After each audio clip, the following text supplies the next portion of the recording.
ഓരോ ദിനവും ഖുർആനിനൊപ്പം നന്മ വഴി 237 ദിവസം. സൂറത്തുൽ ബഖറ 227. അസ്സലാമു അലൈക്കും വറഹ്മത്തുള്ളാഹി വബറകാതുഹു. അൽഹംദുലില്ലാഹ് വസ്സലാത്തു വസ്സലാമു അലാ റസൂലില്ലാഹ്. അഊദു ബില്ലാഹി മിനശ് ശൈത്വാനിർ റജീം.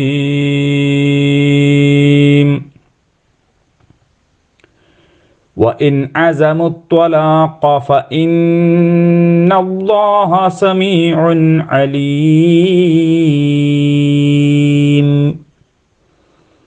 ഇനി അവർ വിവാഹമോചനം തന്നെ തീരുമാനിക്കുകയാണെങ്കിലോ അവർ മനസ്സിലാക്കട്ടെ, അല്ലാഹു എല്ലാം കേൾക്കുന്നവനും അറിയുന്നവനുമാകുന്നു. മുൻ സൂക്തത്തിൻ്റെ തുടർച്ച തന്നെയാണ് ഈ ഒരു സൂക്തവും. മനുഷ്യരുടെ പ്രകൃതങ്ങൾ ഭിന്നമായിരിക്കും.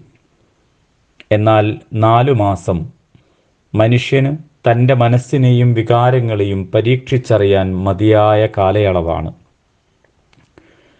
ഒന്നുകിൽ തൻ്റെ സഹധർമ്മിണിയിലേക്ക് തിരിച്ചു ചെന്ന് സന്തുഷ്ടമായ ഒരു കുടുംബജീവിതം പുനരാരംഭിക്കുവാനോ, അല്ലെങ്കിൽ അവളെ പൂർണ്ണമായും അകറ്റി അസ്വീകാര്യയാക്കുവാനോ ഇതു മതിയായ കാലാവധിയാകുന്നു. കാലയളവിന് ശേഷം രണ്ടാമത്തേതാണ് തിരഞ്ഞെടുക്കുന്നതെങ്കിൽ അയാൾ ഈ ബന്ധം അവസാനിപ്പിച്ചു കളയുകയും ഒരു വിവാഹമോചനത്തിലൂടെ തൻ്റെ ഭാര്യയുടെ സ്വാതന്ത്ര്യം തിരിച്ചു കൊടുക്കുകയും ചെയ്യാൻ ബാധ്യസ്ഥനാണ്. ഒന്നുകിൽ അയാൾക്ക് സ്വയം മൊഴി ചൊല്ലാം, അല്ലെങ്കിൽ ന്യായാധിപന് അയാളെക്കൊണ്ട് മൊഴി ചൊല്ലിക്കാം. ഇരു കൂട്ടർക്കും പുതിയ ഒരു വ്യക്തിയുമായി പുതിയ ഒരു കുടുംബജീവിതം തുടങ്ങാനുള്ള അവസരം സൃഷ്ടിക്കുന്നതിന് വേണ്ടിയാണിത്. ഭാര്യയെ സംബന്ധിച്ച് ഏറ്റവും മാന്യവും സുരക്ഷിതവുമായ വഴിയാണിത്. ഭർത്താവിനാകട്ടെ കൂടുതൽ ആശ്വാസകരവും സ്വാസ്ഥ്യജനകവുമായ മാർഗവുമാണ്. എന്നാൽ ഭാര്യയെ ഒരാൾ പീഡിപ്പിക്കുകയും അന്യായമായി ഉപേക്ഷിക്കുകയും ചെയ്യുന്നുവെങ്കിൽ അള്ളാഹുവെക്കുറിച്ച് നിങ്ങൾ നിർഭയരാവേണ്ടതില്ല. അള്ളാഹു നിങ്ങളുടെ അക്രമങ്ങളെപ്പറ്റി അറിയാത്തവനല്ല.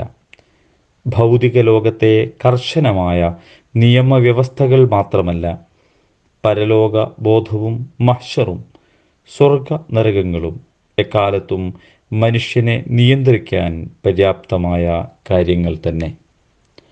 അള്ളാഹു നമ്മെ അനുഗ്രഹിക്കുമാറാകട്ടെ. അൽഹംദുലില്ലാഹി റബ്ബിൽ ആലമീൻ.